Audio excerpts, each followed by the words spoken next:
Good morning to you. Today's date is October 17, 2024. This is Tamika Chambers with Create a Generational Love Cycle. And I am here with another episode of the Seeds We Plant series that I believe we have irremovable seeds that are in us. However, we have the ability to cultivate other seeds, seeds of anger, blame, guilt, shame, resentment, vengeance, confusion, self doubt. That it is through our experiences that we personalize these experiences and we make the pain real for us, and that we take on that experience and we become that experience in such a way that it may redefine who we are. It may cover up who we truly are. Those thought weeds, anger, shame, all the ones that I've mentioned, can literally rob us of our truths. The truth that we are compassion, we are forgiveness, we are joy, we are purpose, we are divinity, we have a divine reason for being here, and no experience defines us. No experience can label us unless we allow it to. So we have the power, the ability to decide how we want to perceive an experience. And it was through my experience, personal experience with pain, that I decided I wanted to be a student of life, that I wanted to learn, be a learner, because I believe that we had life lessons, not mistakes, but life lessons to help propel us into this work that we are here to do called our divine purpose. And so today I'm going to talk about the seed of forgiveness.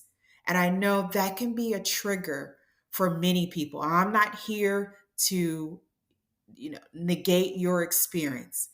I am not here. I am not here to negate how you thought about that, but so much as if to remind you everything I do is a reminder of who you are, of the power to co create your life, of the power to create the type of life that you deserve, that you want. And often that's what we do. When we're creating out of pain, we're creating because we believe we deserve pain. We have personalized the experience of pain. And it was during my experience with pain that I received a wake up call that it wasn't about me. That is often that when people are projecting pain, they are trying to release that pain.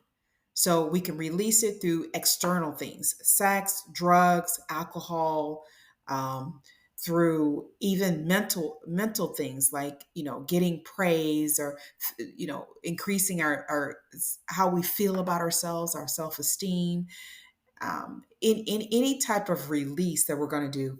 And then purification. Another reason people project their pain is they think that if I go to something that is purer than me, if I connect with that, then I will become pure. I believe people see the pureness in you and they're attracted to it. And unfortunately, they can project their pain on you by seeking this pureness, right? And number three is basically pain attracts more pain. When we think about the law of attraction, when we think about vision becoming reality, is that if we're in a state of pain, like a magnet, we can attract more pain. One of the statistics that I learned in my 20s, after experiencing having my experience with pain, a specific pain, is that people that have experienced abuse or neglect are more likely to abuse others or be in abusive relationships. And I believe the foundation behind that is that that the person is still in pain. So we're and then those thoughts that we carry with ourselves were nothing we were dirty, we're unclean, whatever it may be. I deserve pain. I deserve what I had. Whatever we may have internalized from that experience, whether it was the person who was projecting their pain on us, or people that was in that environment, or we actually sowed the seeds ourselves. So, and you've heard so often that once we change our thoughts, we basically change our paths. We change what we see in our world. I when I was a child and I experienced that experienced pain, I said, "This is not the way life is supposed to be," and I believed that something loved me, and I believed that I deserved better. So when I saw Rodney, was it Rodney Dangerfield, and oh gosh, these songs Respect, and gosh, it was the movie, and I can't think of it, and I know. I said Roger Dangerfield, but the one the movie where he had the big long nose and he was in love with a woman, just all these different things I attracted to myself, learning about the cycle of pain. Now, I'm actually just realizing this as I speak to you, but learning about the cycle of pain and learning about the tools to undo it. What is at the foundation? Because I really wanted to know, why do people project their pain on others? And I know unconsciously and consciously I've projected pain, and it's about being more conscious of who we are, like really who we are, the divine spirit that we are, and being conscious of our personality and the effect of our experiences on our mental, emotional, intellectual, physical, spiritual, social state of being, on our overall health. Because as you know, each department of us affects the other, just like each organ affects one another. You go into cardiac arrest, you can go into respiratory arrest. The other organs will suffer and they will die, right? So when you think about medications and how they give you these meds and how they have these side effects, well, every organ is related. We have vessels, blood vessels that carry nutrients to our cells and carry other things, calcium, other, medications. And we also have a nervous system that is that electrical current throughout our bodies that carry information from one cell to another. So our bodies are connected, our organs are connected, our cells are connected with each other, and what we do in one area of our lives affect another areas of our lives. So when we think about holding on to resentment, holding on to bitter, holding on to jealousy, holding on to anger, anxiety, we're telling our bodies how to respond to life. And so I know many people say, well, Tamika, you're supposed to tell us this is a trigger um, episode. Probably every episode I do is going to be somehow, some way a trigger. And when I think about triggers, and I'll be talking about that tomorrow, is what people consider triggers, is that I believe triggers are just like emotions and feelings. They are data to let us know where we are on our earthly journey, what we need to address. So my thought is to help dismantle the trigger. So when you experience something similar to what you've had in the past, it does not affect you, that you still see the innocence, you still see the divinity, you still see that your life has meaning and purpose, and you're given gifts, abilities, talents, these experiences that are all intertwined with one another to help you do the work that you're here to do. When I say experience, I mean picking up those jewels, those treasures, because in every experience, I believe there is something to learn. There's something to learn about ourselves. And often we want to turn towards the person and make the person the enemy. And I love this saying, and I got it from Florence Scovel Shin's book, Scovel Shin's book. My got it from her book, and that no man is your enemy, no man is your friend, every man is your teacher. And in that moment, when I realized the person was captivated by something else other than what they were doing, they were captivated by this pain, whatever was going on inside of them, I knew that that projection of pain was not on me, not to take it personal. It was more of that person. And that was because I was in the moment. I did not seek to be somewhere else, but I saw pain for what it was. And it was another tool that I had to put in my toolbox to carry with me, that often when people say negative or is perceived negative or hurtful things, it's not so much about you. When they do things and it hurts you and violates you, your body, your mind, your spirit, it's more about that person. Now, we can internalize it. And when you internalize it, often you're internalizing that energy. You're internalizing what they said to mean um, something more, something you're like ingraining it in yourself, right? You're ingraining it more and more as this hurtful experience. You did it to me. I take it personal. And again, I'm not here to mock anyone. I'm not here to underestimate how you feel, your emotions and feelings. My role is to help remind you of who you are and to remind you again that you are greater than your experiences, that you can transcend them, that there is something to learn. And when we see our experiences differently, we see our lives differently. We see people differently. We don't take them personal. We know that whatever they're doing, their work, that's part of them. And I don't want that, because I believe that I have the right to live my life. And even more and more today, I've seen the flip side of having these thoughts, not to have people label you, give their emotions back, to taking it in, to reestablishing that I don't need your emotions. I'm going to reflect those back to you so that you can deal with those, because they are not mine. And I choose to live my life the way that I want to live it, and not have all these emotions and feelings that can fog your brain and make it cloudy and take you off, have you doing stuff that you wouldn't normally do, having you moving off the path of truth. And when we don't know our purpose, abuse of ourselves and others are inevitable. Dr. Miles Monroe.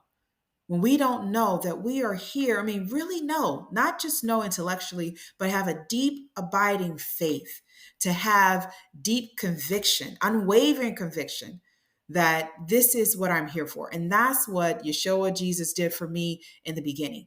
And it's not about religion, but it's who do you have that you're looking up to that can help you create the life, co-create the life that you want, to help put your feelings in a perspective. And I read the Bible when I was 10, and I've shared that many times. And I'm so thankful for those seeds that were sown in me in an early age, because it helped me to transcend a lot of complications, having a father that drank a lot, uh, being raised by a single African American female, having misuse of my body, all those things, and realizing later on in my 20s what can happen to you when you have that. And so I had lived my life not knowing that, and spending years cultivating the mindset that I wanted to have, right? That I'm not what people think. I'm not. I'm not going to allow people to label me. I'm going to be who I want to be. I'm going to give their emotions and feelings back. I'm going to be a student of life. Life is here to bring out the best in me instead of making me bitter. Yes, I've had my ups and downs, but I tell you, just having that teaching is really beneficial. When they say teach a child how they should go, and when they're old, they won't depart from it. I believe it. So we're told often, especially in the beginning of the not in Matthew and Luke and John, that we are to forgive. We are to forgive people. How many times? 77 times. Forgive them much. Basically unlimited forgiveness. We are told to, when Jesus was on the cross, that forgive them, for they don't know what they're doing. That unconsciousness, not really knowing who you are, and when you do this to one, you're doing it to yourself. Not really knowing, not being in the moment. And that's what I'm talking about. That's what I saw with pain. Not in the moment, not living in the moment, not being in alignment with your divinity. right? And often when people are projecting pain on themselves, they aren't. They're in the pain itself. And pain does knows no age, it knows no boundaries, no limitations, no color, no religion. It wants to express itself, right? And no matter who it is. And it wants to continue to make people like it, bring people into its world. And you can refuse by holding on to your true identity. You are a divine spirit here clothed in human form. And so when I think about the opposite of pain, opposite of, when I think about what breaks the cycle of pain, it's love. We're told to love others as we love ourselves, right? And we have to understand what love is. Love is kind, love is patient, it remembers no wrongs, it doesn't rejoice in evil. It doesn't, take joy in evil, it rejoices in the truth. Many more, and it doesn't fail. That no matter what has happened to us, I've thought about that before. If I could just, not suicidal, but man, you just I thought about that when I was young. If you could just live your life over without that, without that experience, and it's like I didn't fail because I was a part of that. Because I felt that pain. Because I was a part of it, I didn't fail. I am a learner. Love never fails.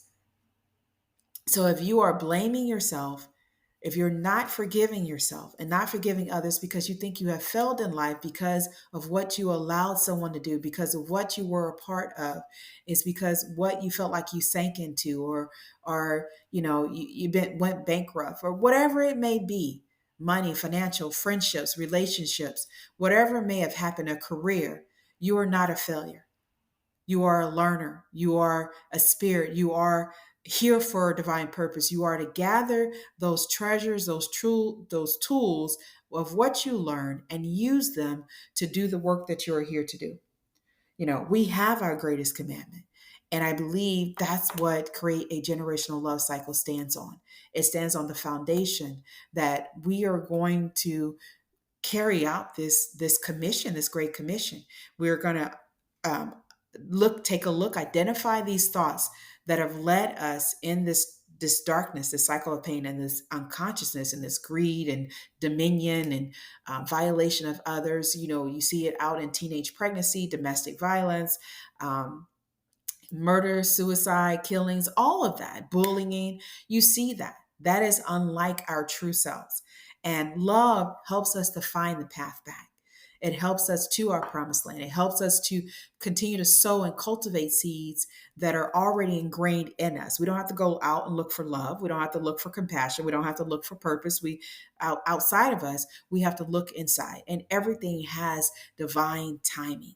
Divine timing, which is protection, God's protection, the universe's protection for you to really enjoy the fruits of your labor, to really just, gosh, embrace everything that you have gone through, and how you are here today, standing and doing the work that you're here to do. And so I just want to say that, again, I'll be talking about triggers tomorrow on Friday, Healing from the Inside Out. That is another series I have running alongside of the Seeds We Plant series, dealing with parenting, dealing with us individually, and also the future generations, and reminding them who they are, reminding them that we are to forgive. We are to remember no wrongs, and to really do the work that we're here to do, to really love ourselves. And when we forgive, we're saying, hey, we're choosing for loving. We're choosing to love ourselves over having shame, guilt, blame, because all of that is not love. It's not. It's fear. It's not love. And so perfect love casts out fear. We release it because it's not an ego love. It's not a selfish love. It is a selfless love, because we realize that anything that happens does not define me, that I am not my body. It is the vehicle to represent, to create, but it is not who I am. That I'm much bigger, than that. And I deserve better. I deserve better, a better life, a better, I deserve freedom to do the work I'm here to do. And I know I keep saying that, but I do believe that we're here to enjoy life, to have abundance, to be prosperous in mind, body, and spirit, to have hope and to have a future. I believe it. And I hope this podcast has been a bit beneficial. This episode has been beneficial to you. Again, on the Seeds We Plant series, I have started my newsletter, Notes on Empowering You to Be You, where I provide nourishment for body, mind, and spirit. Because again, it's all interrelated. And I also to do Facebook Live. I've been doing that, Barriers to Achieving Your Purpose, and just really talking about those and how they present themselves and what we can do to transcend those barriers, to knock them down, to that they may crumble. That we have the faith to move mountains. These mountains of things, self doubt, they can appear like mountains, right? But until we start really identifying them and looking at them, and this knowing that, hey, I'm here. I'm here for a reason. There's no mistake. So, mountains, be gone. All right. So, I will talk to you guys soon. As always, make this lifetime great, because no matter what, I believe you still can. I believe.